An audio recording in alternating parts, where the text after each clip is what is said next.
चालू आहे।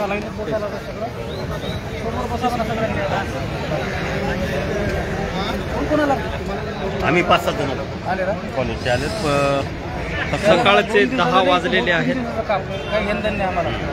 पण आझाद मैदान खचाखच भरलेले आहे।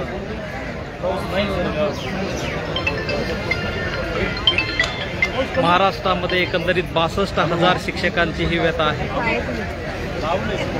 तरी सर्वांनी आझाद मैदान येथे येऊन संघर्ष करून आपल्या हक्काचा पगार आपल्या पदरामध्ये टाकणे अत्यंत गरजेचे आहे। या संदर्भात शिक्षण समन्वय संघाचे समन्वयक आमचे मित्र प्राध्यापक तोंडारे सर या ठिकाणी आपल्याला काही मनोगत व्यक्त करते। आज आपण पाहतोय अख्खा महाराष्ट्र, या ठिकाणी महाराष्ट्रातील जे अंशतः अनुदानित विनाअनुदानित शिक्षक जे आहेत त्यांचा महासागर या ठिकाणी लोटलेला आहे।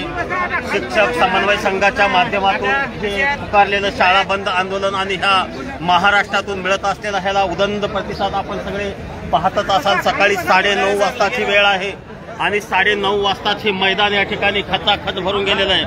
आज हे शिक्षक यांना दाखवतील की बाबा आम्ही सुद्धा या ठिकाणी शंड नाहीयेत, आमच्या हातामध्ये सुद्धा आम्ही शांत आहोत, ह्याचा अर्थ आम्ही संत नाहीयेत। आमच्या मागण्या आम्ही कोणत्या पद्धतीने मान्य करून घ्यायच्या आम्ही आज शासनाला दाखवू आणि शासनाला आज आमच्या पुढं या ठिकाणी झुकून आम्ही आमचा जो 14 ऑक्टोबरचा जो शासन आदेश आहे तो शासन आदेशाची अंमलबजावणी केल्याशिवाय या ठिकाणचा या मैदानावरती आपल्याला जो दिसत असलेला बांधव आहे तो एकही बांधव या ठिकाणाहून हलणार नाही आज या ठिकाणी। कारण आज शिक्षक पेटून उठलेला आहे आणि शासनाला कळेल की जेव्हा एखादा शिक्षक पेटून उठतो त्यावेळेस त्याची दाहकता काय असते। कारण शिक्षक आज संयमी असतो, अशा पद्धतीला शिक्षकाला ग्रहीत धरून त्यांनी जो आमच्यावरती अन्याय केलेला आहे आता मात्र हा अन्याय आम्ही कदापि सहन करणार नाही। हा सर एकदा सगळ्यांना हा माहोल दाखवा एकदा।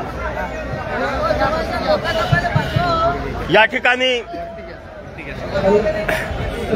किरण सोनटक्के सर सकाळी 9 वाजल्यापासून इथं शिक्षकांना आधार देण्यासाठी मैदानावरती उपस्थित आहेत। सातत्यानं हे शिक्षकांना जोपर्यंत न्याय मिळत नाही तोपर्यंत सोनटक्के सर आमच्या पाठीमागे आहेत। यासाठी ते स्वतः इथं मैदानावरती 9 वाजल्यापासून ठाण मांडून बसलेले आहेत। सोनटक्के सर आपल्याला मनोगत इथं सांगतील। आदरणीय सर, शिक्षक समन्वय संघाच्या ज्या काही मागण्या आहेत त्याच्याबद्दल आपली मागणी एकच आहे, आम्हाला हा टप्पा अनुदान नाही, या टप्प्याचा विषय संपवावा आणि शासनाने आम्हाला 100% अनुदान द्यावं। जी मागील 20 वर्षापासून आमची लोक या ठिकाणी काम करत आहेत, आज तुमच्या पगारावर काम करून ही लोक कंटाळलेली आहेत आणि आज ह्या लोकांचा अंत बघण्याचं काम शासन करायचं। पण आता लोकांचा बांध फुटलेला आहे।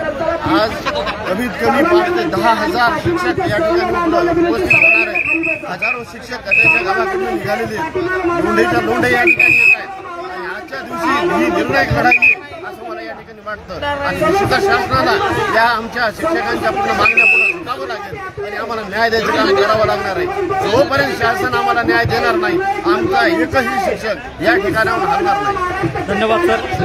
आदरणीय सोनटक्के सर ज्ञान प्रतिष्ठानचे संचालक यांनी या ठिकाणी आपलं मनोगत व्यक्त केलेलं आहे। तरी सर्व शिक्षक